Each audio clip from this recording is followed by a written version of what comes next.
Hello, ladies and gentlemen, kind colleagues, academics, friends from all over the world.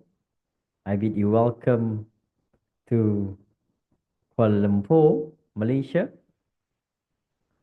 on this very special, auspicious day, the 6th of May, 2025. Welcome to the 2025 International Conference on Education and Learning Technology, organized by Eurasia Research or TERA, Teaching and Research Association of India. And you are with me, Airil Haimi Mohd Adnan. I am one of the keynote speakers invited by Eurasia Research, TERA, and I am humbled. I thank you, Eurasia Research and TERA, for inviting me.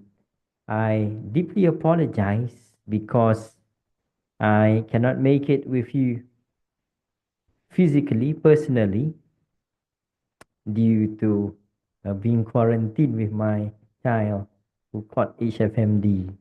So we are at home. But never mind. This morning, I hope to be sharing with all of you a very important topic as part of the keynote. This is actually different from what I originally planned, but I think this topic is even more interesting and more current. So again, welcome to Kuala Lumpur, Malaysia, either physically or virtually. And you're with me, Iril, in this 2025 International Conference on Education and Learning Technology. My topic, ladies and gentlemen, kind colleagues, scholars, academics from all over the world. My topic is about this very, very hot issue that we have been facing and that we will continue to face going into the future, which is the dishonest and unethical AI usage trend in higher education. Focusing specifically on postgraduate students, and they are from Malaysia, right? But as I am very sure, whatever is happening now in terms of dishonest and unethical artificial intelligence usage, it's not only happening in my country, but I think it's happening all over the world, all over the world. Particularly when you use AI, large language model, LLM, to do your assignment for you, and you are not being honest when you are queried about it. So this is the story that I'll be sharing this morning with all of you. So to introduce this topic, ladies and gentlemen, AI has, as we know, it has altered many domains and sectors, including higher education, right? And it is something that cannot be avoided. Just like how we use Google to search, when once upon a time we use, like people like me, during our time, we use Netscape or Internet Explorer, for example, to search for information. And then came the time of Google Translate, helping us to translate things naturally from one language to another, right? And that happened, that happened very quickly, right? And before we know it, automatic translation, fast translation, virtually undetectable to the human eye. You can just put something in and then translate it. It's already there. So it's the same thing with Googling, finding things. Very quickly, you can do it. A few seconds, yeah. Millions and millions of information can come out. So nowadays, right, AI is doing the same thing again, bringing this very big change to the whole world and in many domains, in many sectors, including also in higher education. Now, while AI offers benefits in teaching and learning, its misuse. This is the problem with AI. You have the problem of misuse. Its misuse, ah, misuse by tertiary, right? By tertiary level students for academic cheating, yeah, academic cheating, lying, right, is disconcerting. It's not cheating per se, but it's how we used to say our students love. Yeah, very easy. It's very easy for them to just Google things and then they copy and paste things. Yeah, or the copy pasta way. Now it's the same thing with AI. Right, it is actually helping students, right, in ways that are, how we should say, not very honest. Not very honest. And students know this. And this is the problem. It's disconcerting. Research continue, yeah? Not just this research, not just my research and my team members, but also many other research. Right?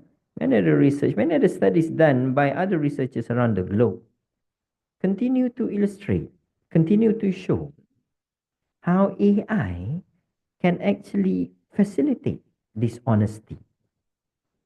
For example, when students use AI contents, yeah, from large language models, most famously we got ChatGPT, yeah, using AI contents to bypass learning processes.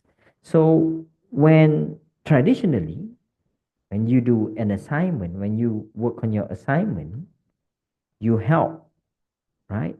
You help yourself by studying what the assignment needs. You go through the question, then you do a first draft, you do some research, and then you write, right? And then you improve on your first draft with a second draft, and then maybe your tutor, your professor, yeah, the person who helps you with your learning gives you some input, and then you work on another draft, and then you submit. And every new iteration of your work actually leads to you, huh, becoming better in terms of doing your project, in terms of doing your work, and in terms of your learning. So this is what I mean when I say AI helps you to bypass, right, all these processes.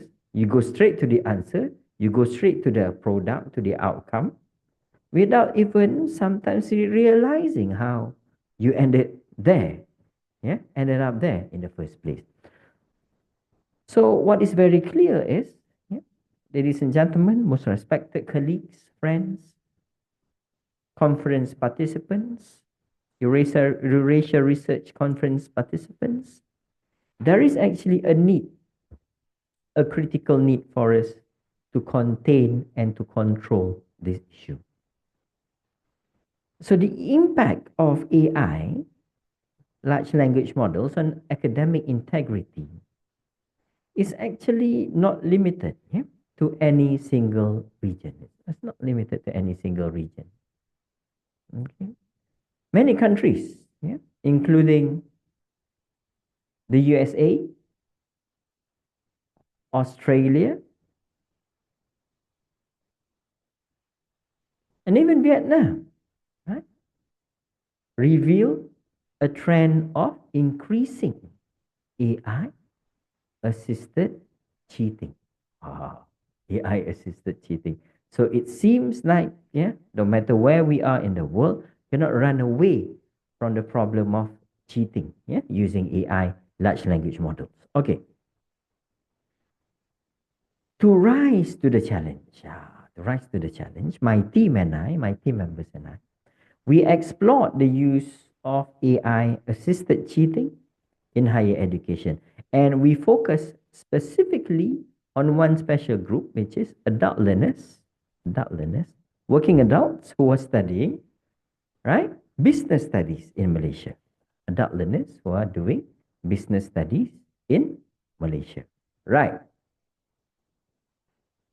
Now, what did we find out? What did we find out? So what was the research about? What is the research? What is our focus? So this is our focus. This is our focus. So what we did, yeah, was looking at this.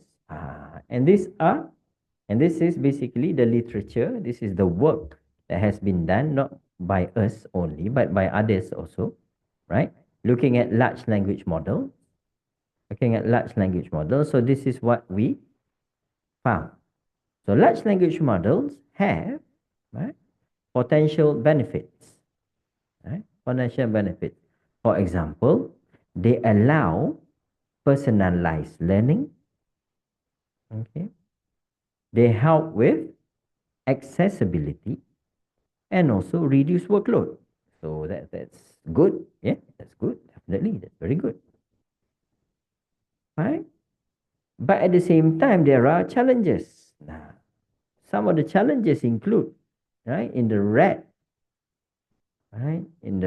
colored hexagon there, you see, it also leads to academic dishonesty, right? Detection difficulties. Okay. For example, how do you detect? Because what is happening nowadays is, right, the model, right, the model, AI models are getting harder and harder to detect. And there are also ethical concerns, in terms of learning. So we also need to consider, right, for the future, what adaptive approaches we can take. For example, how to focus more on authentic assessment, right? Process-based tasks, and also to help our students to become better users of AI, right? By giving them AI literacy training. So this is the story, okay? And this is what we want to focus on. Now, so what we did was we investigated, my team and I, AI LLM usage, yeah, large language model usage, Chat GPT, for example, yeah, and then we have many more LLMs. I think you know more than me, better, right? We investigated AI LLM usage among adult learners pursuing postgraduate certificates and diplomas in business-related studies, at two private Malaysian universities. A mixed method design was used, starting with a quantitative online survey, right, followed by qualitative online interviews with 10 participants. So this is actually a good number. And what did they find out? Now, this is what we found out. I have to move myself out of the way. There you go. AI LLM usage among adult learners. What did we find out? We found out that this is the frequency of AI LLM usage for academic tasks. As you can see there, right? Language editing is the main thing that they focus on, right? Then we've also got assignment brainstorming, research summarization, first draft writing, content generation, and citation formatting. So this is the frequency. Yeah, this is the frequency. What else? We found out that there is a correlation. Yeah, correlation between perceived ease of use and academic dishonesty behaviors. So perceived ease of use was a significant predictor of academic dishonesty behavior. Right? Explaining 26% of variance in dishonesty. Meaning, because it is so easy to use, to use AI LLM, to use Chat GPT, for example, right? To edit, to edit your assignment and to come up with points or contents for your essay, to do calculations for your project, right? So because it's so easy, this is the reason why, right? These postgraduate students actually lie and cheat when they use, right, AI. So main things, as you can see there, right? Minor editing of AI generated content, submitting AI content without disclosure, without disclosure, using AI for prohibited assignments, right? Assignments like calculation that they're not supposed to use AI at all, they use AI. Yeah, collaborative AI prompt engineering. This is very interesting. This is very interesting. What does it mean by collaborative AI prompt engineering? They work together, right? Students share how best they can use AI to complete their assignment. And they work together collaboratively. And using AI for language translation, 0.1. That's the number. Okay? Now, so this is the data. This is the data. As you can see there, 87.4% of respondents use AI tools. Basically from 100 students, we can say about 88 of them, 87 of them use AI tools. That's a very big number. That's a very big number. Okay. Top 3 AI assisted tasks: language editing, right? 90.3. Assignment brainstorming, 87.4. Research summarization. You can just feed in a whole PDF, right? A whole PDF to AI, and the AI can summarize everything for you. Right? So just imagine if you are being asked a question about how to summarize a journal paper, it's just so easy to do using AI. So what's the strongest correlation? Minor editing of AI content. You perceive ease of use. Now, this is the biggest correlation, yeah? Right? And key findings, perceived ease of use explains 26% of variance in dishonesty. Because it's just so easy, our students actually fall into the, right, dishonesty trap. Okay. So how about the qualitative data? Now, this is very interesting also because we found out that, right, when we interviewed them, we asked them, there are actually contextual ethics in AI usage. For them, it's situational. So for these students, for these participants, for postgraduates, right, working postgraduates, especially people who are working but also studying at the same time, part-timers, part-time students, yeah, language enhancement tasks universally considered legitimate. If you're using AI to improve your language, it's legitimate to repair your grammar, to make your assignment better. Analytical calculation assignment seen as ethical gray areas. Because remember, these are business management, business study students. Yeah, it's gray areas, but does not mean that, right, they don't dabble in it. They don't dabble in it. They are also frustrated with unclear university guidelines because their university says don't use AI, but don't use AI for what? For example, it's not very clear. Yeah. So this is a quote from one of the participants: using AI to improve my English is okay, so that I can also write like the level of those native speakers. Yeah, very interesting there. They actually want to write better, to be seen as, the level of native speakers, right? Boundary rationalization strategies is very interesting. We found out that they justify elaborately, extensive AI assistance. Evaluation of AI output is considered sufficient for ownership. For example, I prompted ChatGPT with an assignment question. I check, I read it a little bit. That's considered my work. Oh, very interesting. Yeah? Checking AI generated content viewed as maintaining academic honesty. So according to them, if I read whatever ChatGPT said, and then I copy pasted it into my assignment, that's actually honest. I'm not lying because I check it. Okay. So most of the time when you check it, it doesn't mean that you are actually doing anything with it. You just read it, right? You just read it, but that's what happens. Yeah. AI is also equated to delegation in professional context because these are workers. Yeah, these are workers, people who are working in companies. Yeah, yeah, they are studying part time. According to them, in professional context, it's very normal to delegate tasks, right? To get delegated. People give you work, then you pass the work to people who know better. So now, right, AI is working for me, it's helping me with my assignment. What's wrong with that? I consider it my own assignment. There you go. That's the nice quote. If I check and evaluate what the AI produces, even if I didn't write the first draft. Oh, okay.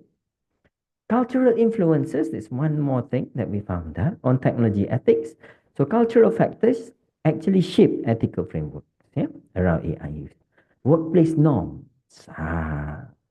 emphasize, yeah, especially in our situation in Malaysia, in the Asian situation, collaborative outcome. Collaborative outcome. So when you collaborate with AI becomes your partner. What's wrong with that? Collectivist values influence resource sharing perspective. So when one student knows how to write a good prompt, for example, to finish a calculation-based assignment, everyone else knows because that student will share it with the group. Share it with the group.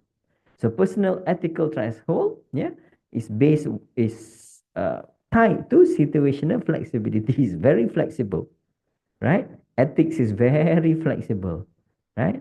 It's not to say that they are unethical, they are liars, cheaters. No, according to them, they are not. Right? It's very flexible. What I'm doing, if I check it, if I read it, if I share it with my friend, I'm not lying. So in Malaysian business culture, this is one of the participants saying that using every available resource to achieve results quickly and correctly is expected and rewarded, not questioned. So why question me? Why question us when we use AI? Okay. So there you go. Right?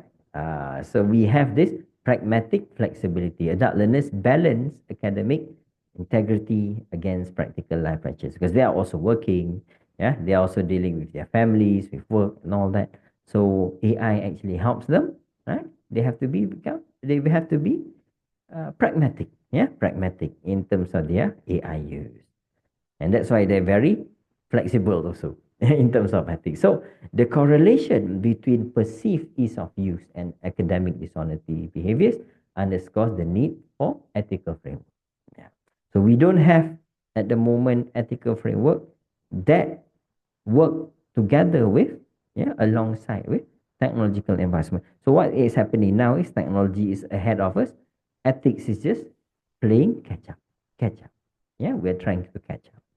There is a sophisticated process of boundary negotiation, wherein adult learners redefine academic authorship through culturally informed lenses, challenging traditional Western-centric integrity models. So you have the Western version, but the Asian version is different. Different. Okay. The emergence of contextual ethics. So ethics becomes context-based. Boundary rationalization. Yeah? They change the boundaries. Okay. And pragmatic flexibility. So yeah, you don't say that I'm unethical, right? Right? If I check it, if I read it a little bit, if I change a few words here and there, it's still my work. Okay. Right? So that's why they have it's very flexible, right? Reflects the unique pressures facing working professionals pursuing higher education. Maybe the issue is different if we talk to undergraduates, and that's my plan after this, yeah, to focus on undergraduates and see what they have to say about it. Okay. So to close, yeah, rather than adopting punitive approaches, trying to catch, yeah, let's catch. Let's put all the assignments through plagiarism software or applications like Turnitin, for example, yeah. Rather than adopting this, yeah, trying to catch our students, yeah, institutions must reconceptualize assessment design to maintain academic rigor. Right? Because AI is now permanent in higher education. It's permanent. Right? Our assessment needs to be changed. If we ask direct questions, simple questions, things that can be answered, right? There and then, right? So easily. Are we asking that question in the first place? Yeah? Maybe that's not a good question to ask. Okay. So as AI's capabilities continue to advance, the fundamental question shifts from how to prevent AI assisted cheating to how education must transform and how lecturers like me have to change my teaching style, my assessment style, so that I remain relevant far into the future and AI becomes a more permanent fixture of our lives in higher education and everywhere else, right? Just as Google has become, right, part of our life, yeah, AI is going on the same road already. Thank you. Thank you. Terima kasih. Thank you for listening. I wish you all the best and happy presenting, happy sharing all your data, all your research, right? With all the other participants. Thank you for listening to me. If you're in Malaysia right now, have a good time in Kuala Lumpur. I wish you selamat datang, welcome, right? And maybe we'll see each other live, yeah, face to face one of these days. Thank you, and have a wonderful, wonderful conference. Thank you so much. Thank you so much. Terima kasih. Thank you.